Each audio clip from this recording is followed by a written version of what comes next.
ఏశావుతో మాట్లాడడం నేను విన్నా. ఏమన్నాడంటే, నా మరణ దినం ఎప్పుడో నాకు తెలియదు కాబట్టి, నేను చనిపోకముందు ఇదిగో నువ్వు వేటాడి తెచ్చినటువంటి మాంసంను తిని నేను చనిపోవాలి. నువ్వు వేటాడి తెచ్చినటువంటి మాంసమును తిని నేను నిన్ను ఆశీర్వదించి నేను మరణం పొందాలి అనని నేను కోరుకుంటున్నాను అనని మరి ఏశావుతో చెప్పటం విన్నాను యాకోబు అనని యాకోబుతో విషయాలను తల్లి అనేటువంటి రెబ్కా పంచుకోవడం జరిగింది. రెబ్కా ఆ మాటలు చెప్పి మరి ఆ మాటలు చెప్పినప్పుడు యాకోబు అన్నాడు, అమ్మ మరి ఎలా ఆశీర్వాదం నా మీదకి ఎలా వస్తుంది అని అంటే రెబ్కా అంది, అరే నేను ఒక మాట చెప్తాను విను, జాగ్రత్తగా నీ విను. నేను చెప్పిన మాట ప్రకారం నువ్వు చేస్తే ఆ ఆశీర్వాదం నీ అన్నకి వెళ్ళదో, నీ అన్నకి వెళ్ళకుండా ఆశీర్వాదం నీకు వచ్చినట్లుగా నేను చేస్తాను అని అంది. అమ్మా చెప్పే ఏంటి ఆశీర్వాదం, ఎలా ఆశీర్వాదం నేను పొందుకోవాలో చెప్పు అనని యాకోబు తన తల్లి అయినటువంటి రెబ్కాని అడిగాడు. అయితే నువ్వు ఎలాగో ఇప్పుడు అడవికెళ్ళి వేటాడి మాంసంను తీసుకొచ్చేటువంటి సత్తా నీలో లేదు. ఏశావు వలె నువ్వు వేటాడలేవు, వేటాడి మాంసమును తీసుకుని రాలేవు. అయితే నువ్వు ఒక పని చేయాలరా అని అంది తల్లి అయినటువంటి రెబ్కా. సరే చెప్పు, నన్నేం చేయమంటావు అని అంటే తల్లి అయిన రెబ్కా అంది, ఒరేయ్ నువ్వు మన మంద దగ్గరికి వెళ్ళి 2 మేక పిల్లలను ఇదిగో వాటి మాంసమును తీసుకుని రా అని యాకోబుకి తల్లి అయినటువంటి రెబ్కా చెప్తుంది. అయితే ఇదంతా బాగానే ఉంది కానీ మరి నా స్వరాన్ని తండ్రి ఇస్సాకు గారు గుర్తుపడతారేమో కదమ్మా అని అన్నాడు. అయితే ఒరే నీ స్వరం గుర్తుపడతాడేమో కానీ నేను ఒక పని చేస్తా, నువ్వు వెళ్ళిరా. అమ్మా నాకు ఇంకో డౌటే. ఏంటి ఆ డౌటు అంటే, సరే స్వరం అంటే ఏదో విధంగా మేనేజ్ చేస్తాను కానమ్మా, మరి ఒకవేళ ఆయన నా చేతులు పట్టుకుని తడిపితే నేను ఏశావును కాదని తెలిసిపోద్ది కదా అని యాకోబు అంటాడు. ఒరేయ్ మొద్దోడా, నువ్వేం చేస్తావంటే మేకపిల్లల్ని చంపుతావు కదా, చంపిన తర్వాత వాటి తోలుని కూడా తెచ్చుకో. ఆ తోలుని ఏం చేస్తానంటే ఆ మేక బొచ్చు ఉంటుంది కదా, ఆ బొచ్చుని ఏం చేస్తానంటే నీ చేతుల మీద నేను కప్పుతాను రా. నువ్వు అప్పుడు ఏం చేస్తావంటే ఎంచక్క ఇదిగో మీ నాన్నకి ఇష్టమైనట్టుగా ఏ విధంగా వంట వండాలో నాకు తెలుసు, ఆ వంట నేను సిద్ధపరుస్తాను. మంచిగా మీ నాన్నకి ఏ విధంగా వంట వండితే అతను ఇష్టపడతాడు, ఇష్టంగా తింటాడో నాకు తెలుసురా. నువ్వేం చేస్తావంటే మేక పిల్లల్ని నువ్వు ఆ యొక్క మాంసంతో నువ్వు తీసుకునిరా, నేను వండుతాను, ఆ చర్మాన్ని నీ మీద కప్పి నేను మీ తండ్రి దగ్గర తీసుకెళ్తాను. ఎందుకంటే ఒరే నేను చెప్పేది నువ్వు, మీ నాన్నకి కళ్ళు కూడా కనపడట్లేదు, వయసు పెరిగిపోయింది కదా, వృద్ధాపంలోనికి వచ్చేసాడు కదా, మంద దృష్టి కలిగింది కదరా, అసలు మీ నాన్నకే కళ్ళు కూడా కనపడడం లేదు. నేనేం చెప్తున్నాను ఆ మాటిని నువ్వు వెళ్ళి ఏం చేస్తావంటే నువ్వు ముందు మంద దగ్గరికి వెళ్ళి 2 మేక పిల్లల్ని మాంసం తీసుకునిరా, నేను చెప్పినట్టుగా చెయ్యి అనని యాకోబుని ప్రేరేపిస్తుంది. యాకోబుని తన మాటల చేత బలపరిచి రెబ్కా ఏం చేస్తుందంటే ఆ మాంసమును తెప్పిస్తుంది. ఆ మాంసమును యాకోబు ఏం చేస్తాడంటే ఆ మంద దగ్గరికి వెళ్ళి ఆ యొక్క 2 మేక పిల్లల్ని వధించి ఆ మాంసమును తీసుకుని వచ్చి ఆ యాకోబు తల్లి అయినటువంటి రెబ్కాకి ఇవ్వడం జరుగుతుంది. అప్పుడు తల్లి అయినటువంటి రెబ్కా చక్కగా గబగబా ఏం చేస్తుందంటే ఆహారమును చక్కగా మసాలా వేసి ఇస్సాకుకి ఏ విధంగా ఆహారం ఇష్టమో ఆయనకి ఇష్టమైనట్టుగా ఆహారం సిద్ధపరిచేస్తుంది. ఇన్ని సంవత్సరాలు కాపురం చేశారు. కాపురం చేసిన టైంలో ఏం తెలుస్తుంది, భర్తకి ఏమి ఇష్టం కాదో తెలిసిపోతుంది. ఏ కూర ఇష్టమో కూడా తెలిసిపోతుంది. ఇష్టాలు భార్యకి తెలుస్తుంది. కాబట్టి మరి రెబ్కా మరి ఇస్సాకు ఇష్టమైనట్టుగా చాలా చక్కగా మధురంగా చక్కగా మంచి మసాలా అన్నీ వేసి వాసన చూస్తే చక్కగా ఇస్సాకు ఎలా ఇష్టపడతాడో ఆయనకి ఇష్టమైనట్టుగా చక్కగా మేకపిల్ల మాంసంతో చక్కగా ఆహారమును చేసింది. రేయ్ యాకోబు, రేయ్ ఎక్కడున్నారా, రారా అని పిలిచింది. అమ్మా చెప్పు అనంటే ఇదిగో మీ నాన్న కొరకు నేను మాంసం కూర వండా, ఇప్పుడు ఈ ఆహారం తీసుకుని వెళ్ళు. అరే అమ్మా అప్పుడే వండేసావా? రే ఏమనుకుంటున్నావురా, నేను మంచిగా ఇదిగో మీ నాన్న కోసం చాలా చక్కగా చేశా, నీట్గా చేశా. ఇదిగో మీ నాన్నకి తెలిసి ఈ మాంసం తిన్నాడంటే ఇక నిన్ను ఆశీర్వదిస్తాడు, ఇక ఏ మాత్రం కూడా ఇక సందేహం ఉండదు, ఇంకా నువ్వు ఆశీర్వదించబడతావు, నువ్వు వెళ్ళు అని అన్నది. యాకోబు ఏం చేశాడంటే తల్లి మాటలు విని యాకోబు భయపడుతూ భయపడుతూ భయపడుతూ ఇదిగో యాకోబు ఆ మేకపిల్లకి మాంసమును తీసుకుని వచ్చి ఇదిగో యాకోబు ఇస్సాకు దగ్గరికి వచ్చాడు. ఇస్సాకు దగ్గరికి వచ్చి ఇదిగో 18వ అధ్యాయం 27వ అధ్యాయం 18వ అధ్యాయంలోకి వచ్చిన 17వ వచనంలో మనం చూసినట్లయితే ఇదిగో తాను సిద్ధపరిచిన రుచిగల భోజ్యములను రొట్టెను తన కుమారుడు యాకోబు చేతికి ఇయ్యగా అతడు తన తండ్రి వద్దకు వచ్చి నా తండ్రి అని పిలవగా అతడు ఏమి నా కుమారుడా అని ఇస్సాకు పలకడం జరిగింది. నీవెవరవని అడిగాను. యాకోబు అన్నాడు నా తండ్రి అని పిలవగా ఇస్సాకేమన్నాడు, కుమారుడా నువ్వు ఎవరువయ్యా అని అంటే యాకోబు అంటున్నాడు. అందుకు యాకోబు నేను ఏశావుని. ఏమంటున్నాడు యాకోబు? నేను ఏశావుని నానా, నేను ఏశావుని, నీ జ్యేష్ఠ కుమారుడిని, నీకు ఇష్టమైన కుమారుడిని అనని యాకోబు ఇస్సాకుతో చెప్తూ ఉన్నాడు. అప్పుడు ఏమన్నాడు చూడండి, ఏశావు అని నీ జ్యేష్ఠ కుమారుడిని, నీవు నాతో చెప్పిన ప్రకారం నేను చేసి ఉన్నా. నువ్వు నాతో చెప్పావుగా డాడీ నువ్వు అడవికి వెళ్ళి నీకు ఇష్టమైన మాంసమును ఇదిగో వేటాడి తెమ్మన్నావు కదా, నేను వెళ్ళా వేటాడి మాంసం తెచ్చా. అరే ఇదిగో ఇంత తొందరగా నీకు మాంసం ఎలా దొరికిందిరా అని అంటే ఇదిగో యాకోబు అంటున్నాడు నేనే వేటాడి తెచ్చిందని తినమను. అప్పుడు ఇస్సాకు నా కుమారుడా ఇంత శీఘ్రముగా నీకెట్లు దొరికినని అడుగుగా అతడు నీ దేవుడైన యెహోవా నా ఎదుటికి దాన్ని రప్పించుట చేతన అన్నాడు. యాకోబు చూసారా ఎంత యాక్టింగ్ స్టార్ట్ చేశాడో, ఎంత నటన స్టార్ట్ చేశాడో. డాడీ ఏమనుకుంటున్నావు, నీ దేవుడైన యెహోవా ఇదిగో నీకు ఇష్టమైన ఆహారం అని ఆయన ఇదిగో నేను వేటాడడానికి వెళ్ళినప్పుడు అది నా ఎదురుగా వచ్చింది, నేను ఒక్క బాణం వేసి కొట్టానంతే, దెబ్బగా దొరికింది, అది అక్కడ పడిపోయింది, దాన్ని మాంసాన్ని నేను తీసుకొచ్చి ఇదిగో అమ్మతో నేను చక్కగా రుచిగా నీకు ఇష్టమైనట్టుగా నేను చేపించాను అనని యాకోబు చెప్పడం జరిగింది. అప్పుడు ఇస్సాకు నా కుమారుడా నీవు ఏశావును నా కుమారుడు కావో, నేను నిన్ను తడివి చూచెదను, దగ్గరికి రమ్మని చెప్పిన. అప్పటికే ఇస్సాకి నమ్మకం కలగట్ల, ఎందుకంటే స్వరం చూస్తేనేంటో యాకోబు స్వరం, ఈడేంటో నేను ఏశావుకు చెప్పినటువంటి మాటల ప్రకారంగానే ఈడు మాట్లాడుతున్నాడు. ఇంత శీఘ్రముగా మరి వేటాడేటప్పుడు మరి మాంసం దొరికిందని అంటున్నాడు. ఇదేదో నమ్మశక్యంగా లేదని ఇస్సాకు ఏం చేయడంటే ఒరేయ్ నువ్వు దగ్గర్రా, నువ్వు అసలు యాకోబు ఏశావు అని చెప్పి అతను రారాపాయ్ అని అంటే ఏమండి యాకోబు ఇస్సాకు దగ్గరికి వెళ్ళాడు. యాకోబు తన తండ్రి అని ఇస్సాకు దగ్గరికి వచ్చినప్పుడు అతన్ని తడివి చూచి స్వరము యాకోబు స్వరము కానీ చేతులు ఏమండి ఏశావు చేతులే అని. చూడండి 27వ అధ్యాయం 22వ వచనంలో ఈ మాటను మనం చూస్తూ ఉన్నాం. చూడండి ఏమండి స్వరమేమో యాకోబు స్వరము, చేతులేమో ఏశావు చేతులే. ఓకే వీడు నా కుమారుడే, నా జ్యేష్ఠ కుమారుడే, నాకు ఇష్టమైన కుమారుడే, ఓకే నా కుమారుడా సరేరా ఇదిగో నువ్వు ఆహారం వేటాడి తెచ్చావు కదా, ఆ వేటాడి తెచ్చిన మాంసం తీసుకురా, ఆ రుచిగల భోజ్యమును నేను తిని నేను ఆశీర్వదిస్తాను. నా కుమారుడా ఏశావా ఇదిగో ఆ ఆహారమును తీసుకురా నానా ఆహారం తీసుకునిరా అనని ఏమండి ఇస్సాకు ఏశావును పిలిచినట్లుగా ఏశావు అనుకుని యాకోబుని పిలుస్తూ ఉన్నాడు. చూడండి యాకోబు చేతులు అతని అన్నయ్యైన ఏశావు చేతుల వలె రోమము గలవైనందున ఇస్సాకు అతని గుర్తుపట్టలేక అతన్ని దీవించి ఏశావు అను నా కుమారుడు నీవేనని అడుగు. యాకోబు ఏమన్నాడు మరలా నేనే అంటున్నాడు, నేనే అనను. అంతటా అతడు అది నా యొద్దకు తెమ్ము, నేను నిన్ను దీవించినట్లు నా కుమారుడు వేటాడి తెచ్చినది తిందుననెను. అతడు తెచ్చినప్పుడు అతడు తినెను, ద్రాక్షారసము తేగ అతడు త్రాగెను.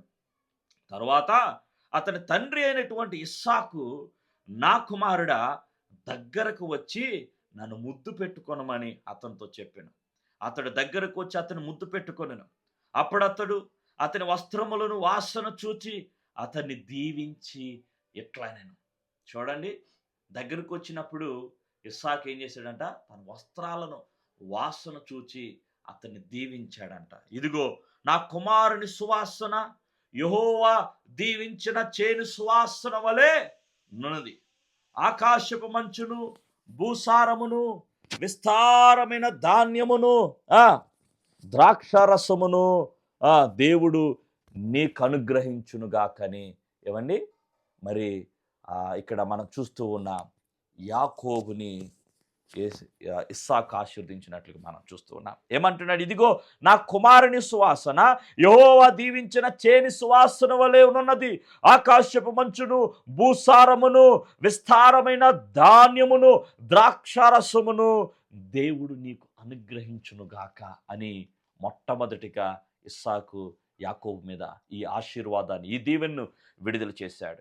29వ వచనములో జనములు నీకు దాసులగుదురు, జనములు నీకు సాగిలపడదురు, నీ బంధుజనులకు నీవు ఏలికవై యుండుము, నీ తల్లి పుత్రులు నీకు సాగిలపడదురు, నిన్ను శపించువారు శపింపబడుదురు, నిన్ను దీవించువారు దీవింపబడుదురు గాక.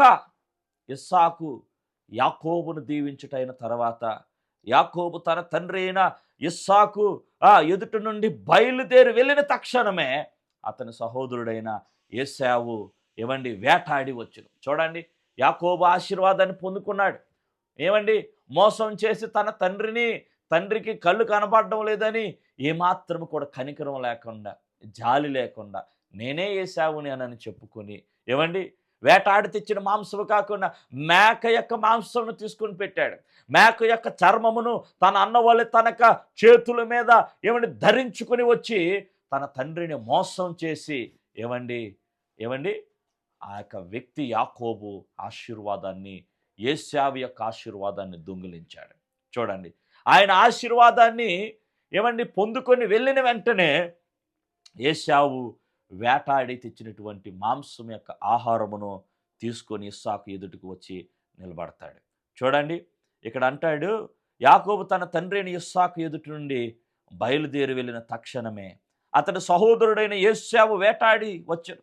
అతడును రుచిగల భోజ్యములను సిద్ధపరిచి తన తండ్రి యొద్దకు తెచ్చి, నా తండ్రి నన్ను దీవించినట్లు లేచి నీ కుమారుడు వేటాడి తెచ్చిన దానిని తినుమని తన తండ్రితో అనెను.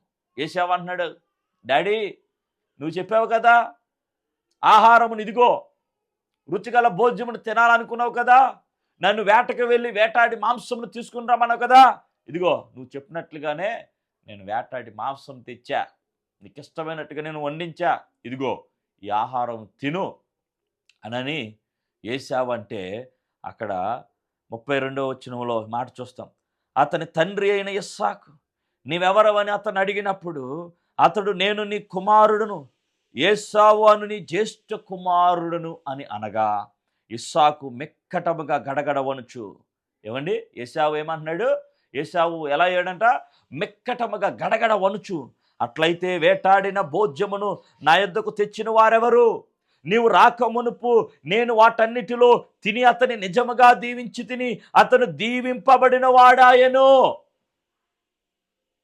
చూడండి ప్రియ సంగమా, చూడండి యాకోబు చేసిన మోసం చూడండి.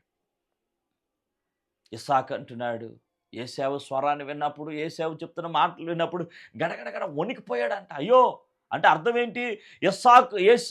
అక్కడ ఏశావుని దీవించవలసినటువంటి ఆ దీవెన నేను యాకోబుని దీవించేసానే అని ఇస్సాకు గడగడ వణికాడు అనేటువంటి మాటని ఇక్కడ మనం చూస్తూ ఉన్నాం. ప్రియ దేవుని సంగమా, చూడండి ఇక్కడ ఇస్సాకు అంటున్నాడు, నిజంగా అతన్ని నేను దీవించాను, అతను దీవించబడిన వాడాయను అనేటువంటి మాటలు ఇక్కడ మనం చూస్తూ ఉన్నాం. ఆశీర్వాదము నోటి ద్వారా వస్తుంది, దేవుడు పలకడం ద్వారా వస్తుంది. ఏమండి, అందుకే మన పెద్దలు చెప్తుంటారు, అరే నాన్నగారి దగ్గరికి ఆశీర్వాదం తీసుకో, మామ దగ్గరికి ఆశీర్వాదం తీసుకో అంటారు. కాళ్ళ మీద పడమని నేను చెప్పట్లేదు సుమా, కానీ వారి చేతులు నీ మీద పెట్టి నిన్ను ఆశీర్వదించినప్పుడు అది దీవెన. నీకు వాక్యం అందిస్తున్నటువంటి దైవజనులు నీ మీద చేతులెట్టి ఏమని నీ దీవించినప్పుడు అది నీకు దీవెన, అది నీకు ఆశీర్వాదం, అది నీకు దీవెన అయ్యింది. సో కాబట్టి ప్రియ దేవుని సంగమా, ఇదిగో ఇక్కడ దేవుని యొక్క వాక్యము ఈ విధంగా సెలవిస్తుంది. ఇస్సాకు అతన్ని నిజముగా దీవించితిని అనేటువంటి మాటని ఇక్కడ మాట మనం చూస్తున్నాం. అతడు దీవించబడిన వాడు ఆయన అనేటువంటి మాటను మనం చూస్తున్నాం.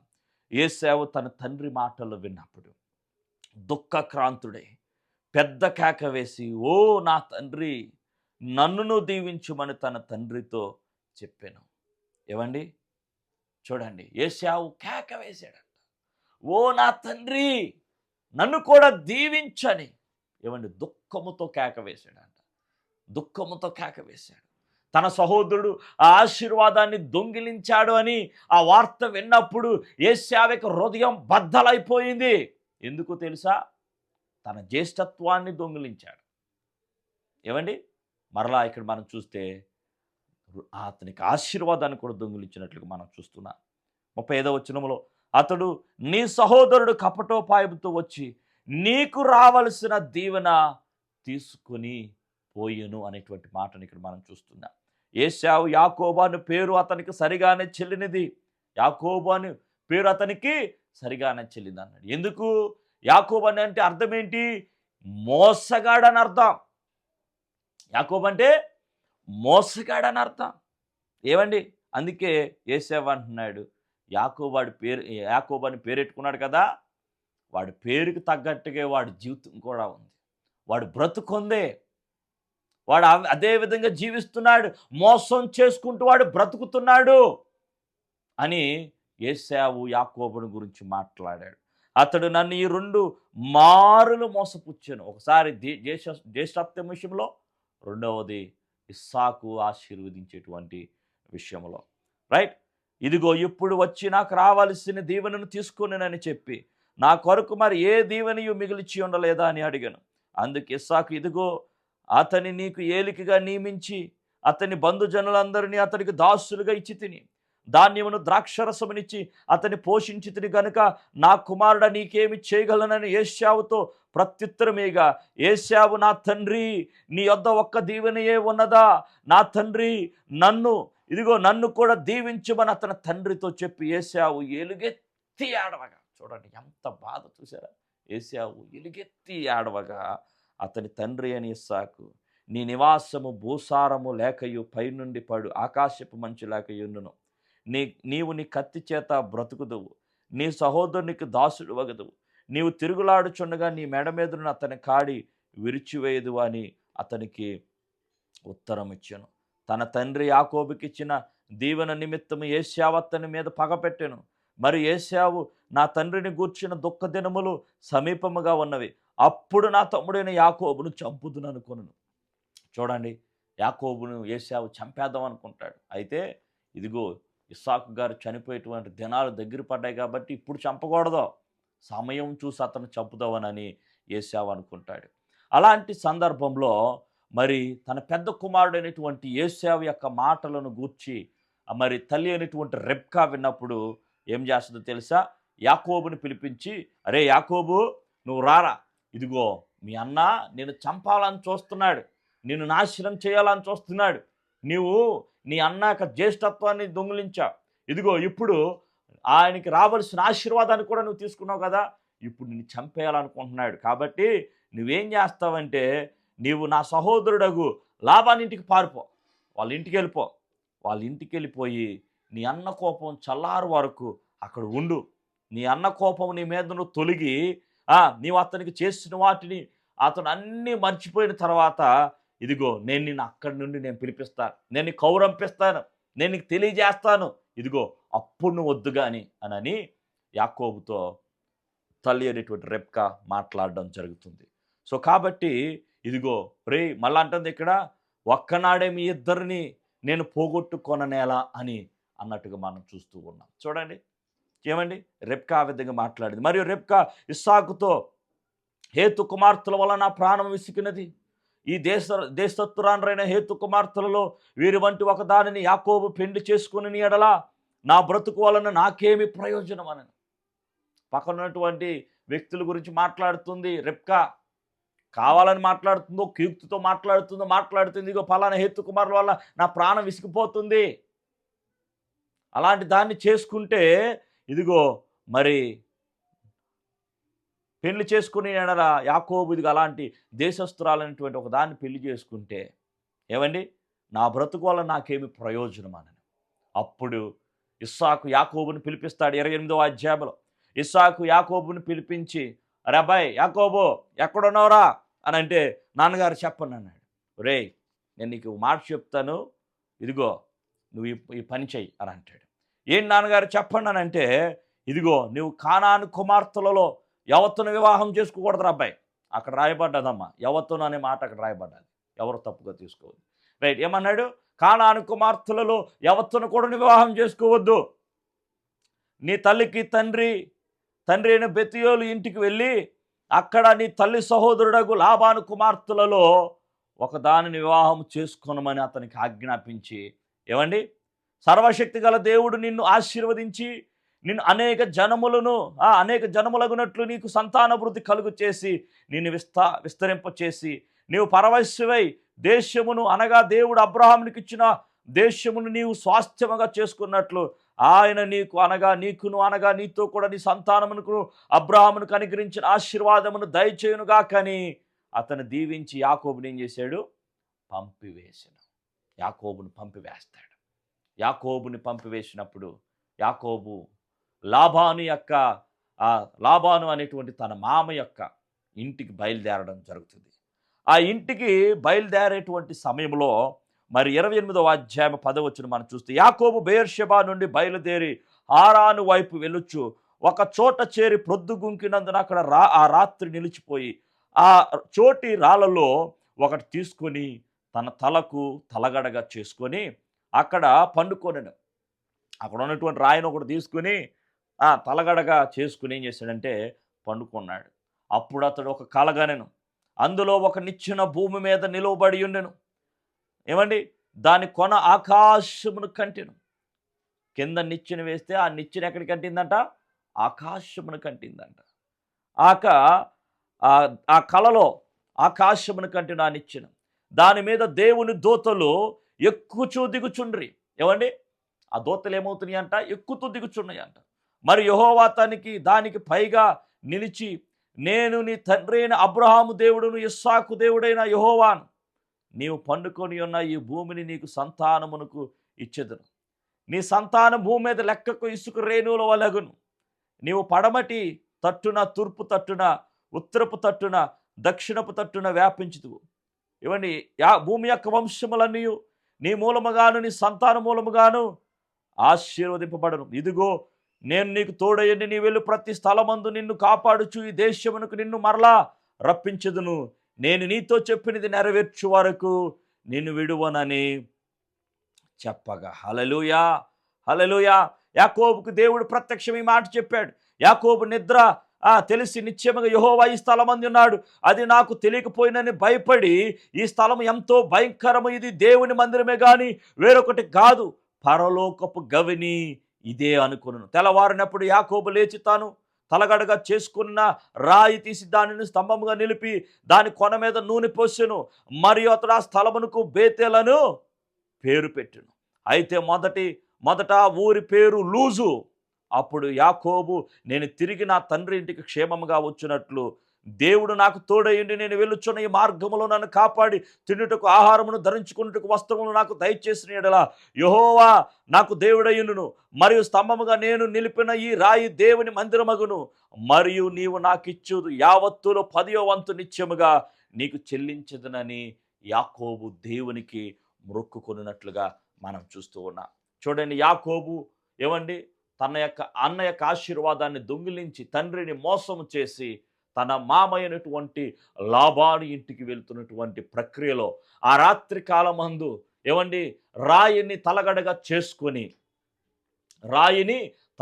చేసుకుని పండుకున్నటువంటి సమయంలో దేవుడు యాకోబునికి కల ఇచ్చాడు. ఏంటి ఆ కల అంటే, భూమి నుండి భూమి మీద వేయబడేటువంటి నిచ్చెన ఆ కొన ఆకాశమును కంటినట్టుగా ఉంది. ఆ కలలో మరి చూస్తే దేవదూతలు ఎక్కుతూ దిగుతూ వచ్చి ఉన్నారు. ఆ సమయంలో దేవాతి దేవుడు యాకోబుతో మాట్లాడాడు. యాకోబుతో మాట్లాడి యాకోబుని బలపరిచి, ఇదిగో నేను నిన్ను ఆశీర్వదిస్తా, నేను నిన్ను దీవిస్తాను అని చెప్పి, నేను చెప్పు మాటలు ఇదిగో నీ జీవితంలో నెరవేర్చే వరకు నేను విడువను, ఎడబాయనని చెప్పడం, దేవుడు అతనితో మాట్లాడడం జరిగింది. యాకోబు ఆ సమయంలో మరి తెల్లవారినప్పుడు ఇది యెహోవా స్థలము, ఇది దేవుడు నివసించు స్థలమని ఆ రాయిని అక్కడ ప్రతిష్ఠించి నూనె పోసి ఇది దేవుని మందిరము అని యాకోబు అక్కడ మాట్లాడడం జరుగుతుంది. మరి నాకు తినడానికి ఆహారమును, మరి కట్టుకోవడానికి బట్టలు నాకు కొదువు లేకుండా ఎడల మరలా నేను తిరిగి వచ్చినప్పుడు ఏమండి ఆయన అంటున్నాడు, దేవుడు నన్ను ఆశీర్వదించిన యావత్తులో 10వ భాగము నేను 10వ భాగమును నా దేవునికి ఇచ్చుకుంటానని యాకోబు అక్కడ మరి దేవునితో నిబంధన చేసినట్లుగా మనం చూస్తున్నాం. యాకోబు యొక్క జీవితంలో ఇది ప్రథమ ఘట్టం. యాకోబు మరి తన తండ్రి ఇంటి నుండి పారిపోవడానికి తన చేసినటువంటి పని ఏమండి, అన్నయ్య అయినటువంటి ఏశావు యొక్క ఆశీర్వాదమును దొంగిలించడం. ప్రియ సహోదరి సహోదరుడా, యాకోబు తన జీవితంలో ఏమండి తను చేసినటువంటి ఆ యొక్క ఆశీర్వాదమును దొంగిలించడాన్ని బట్టి అతని యొక్క అన్న ఎక్కడ చంపేస్తాడేమోనని తాను పరిగెత్తడం జరిగింది. తన తండ్రి అయినటువంటి మరి తల్లి మరి ఏం చేసింది, రెబ్కా నువ్వు ఇక్కడ వద్దు వెళ్ళిపో అని చెప్పింది. మరి ఇస్సాకుతో ముందుగానే మాట్లాడి మరి కావాలనే మరి ఆ విధంగా చేసి ఉండొచ్చు. ఇక్కడ ఉంటే ఎలాగో ఏశావు చంపేస్తాడు, ఇప్పుడు మరి ఇస్సాకు గారికి నేను చెప్పి ఏదో విధంగా ఆయనతో మాట్లాడి యాకోబుని మరి లాబాను దగ్గరికి పంపించేయాలనే ఆలోచనతో ఆమె మాట్లాడి ఉండొచ్చు నా అభిప్రాయం. చూడండి, ఆ విధంగా ఇస్సాకు కూడా అంటాడు, రబ్బాయి కానాను స్త్రీలలో ఎవరిని వివాహం చేసుకోవద్దు, నువ్వు వెళ్ళిపోయి నీ మామయ్యనటువంటి లాబాను యొక్క ఏమండి కుమార్తెలలో ఒకదాన్ని నువ్వు చేసుకో అని యాకోబుని పంపించి వేయడం జరిగింది. ఆ రాత్రి కాలం ముందు దేవుడు అతన్ని దర్శించడం, కళ ద్వారా మాట్లాడడం ఏమండి.